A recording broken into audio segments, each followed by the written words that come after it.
Assalamualaikum warahmatullahi wabarakatuh. Halo adik-adik, perkenalkan nama kakak Indana Zulfa Muharam. Nah, hari ini kita akan belajar tentang daur hidup beragam jenis makhluk hidup. Kalian udah pada tahu belum sih apa itu daur hidup?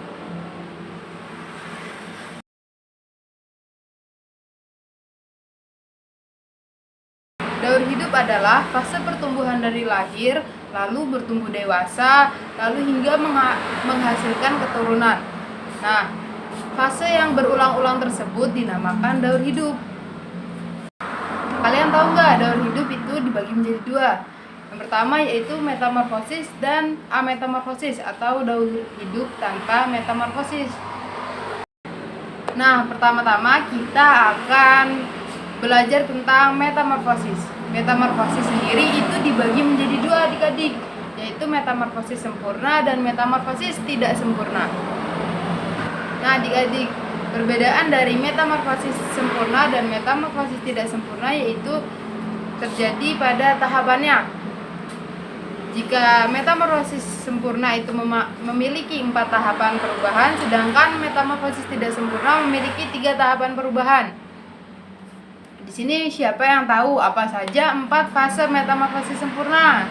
4 fase dari metamorfosis tersebut yaitu dari telur, lalu ulat atau larva, selanjutnya pupa atau kepompong, hingga menjadi imago atau hewan dewasa.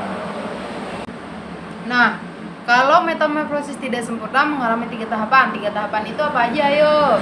3 tahapan itu yaitu dari telur, nimfa, lalu hingga menjadi serangga dewasa. Kalian tahu nggak apa saja hewan yang mengalami metamorfosis sempurna?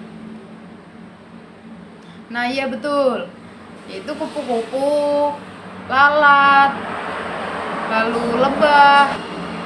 Kalian tahu nggak tahapan dari metamorfosis kupu-kupu? Nah betul, tahapan dari metamorfosis kupu-kupu itu yang pertama dari telur, lalu berubah menjadi ulat, lalu merubah menjadi kepompong, hingga berubah menjadi kupu-kupu dewasa.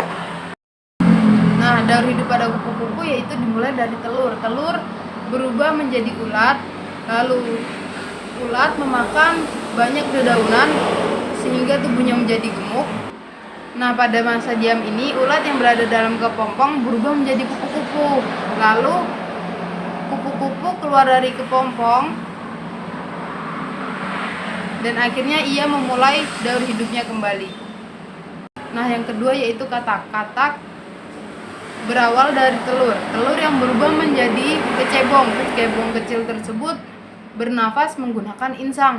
Lalu bertumbuhlah kaki belakang disusul dengan kaki depan hingga menyerupai katak dengan ekor.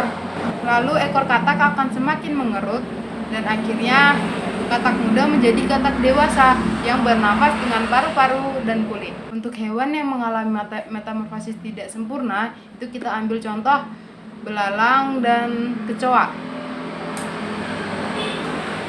Belalang dimulai dari telur lalu menetas menjadi belalang kecil atau belalang muda, lalu bertumbuh menjadi belalang dewasa.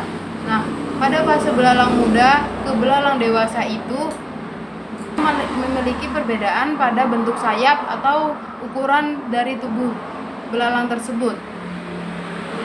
Sehingga fase metamorfosis pada belalang dinamakan dengan fase metamorfosis tidak sempurna karena tidak mengalami fase pupa atau kepompong. Sama juga seperti kecoa. Kecoa yaitu dari telur lalu menetas menjadi kecoa kecil yang tidak memiliki sayap, lalu bertumbuh menjadi kecoa besar yang memiliki sayap. Nah, sekarang kita membahas tentang daur hidup tanpa metamorfosis, yaitu daur hidup ametamorfosis. Daur hidup tanpa metamorfosis yaitu daur hidup yang terjadi pada makhluk hidup tanpa melalui perubahan bentuk. Golongan hewan yang mengalami daur hidup tanpa metamorfosis yaitu mamalia, unggas, reptilia, dan juga ikan. Nah, golongan makhluk hidup yang mengalami daur hidup tanpa metamorfosis, yaitu mamalia, unggas, reptilia, dan juga ikan. Nah, golongan hewan yang mengalami metamorfosis yaitu dari amfibia dan juga serangga. Contoh hewan yang mengalami daur hidup tanpa metamorfosis yaitu ayam. Ayam bertelur, lalu telur menetas menjadi anak ayam. Nah, anak ayam itu bulu-bulunya akan berubah seiring berjalannya waktu, hingga bulu tersebut tidak termasuk dalam metamorfosis. Nah, sekian penjelasan dari kakak. Semoga bermanfaat dan kalian dapat memahami apa yang kakak jelaskan. Wassalamualaikum warahmatullahi wabarakatuh.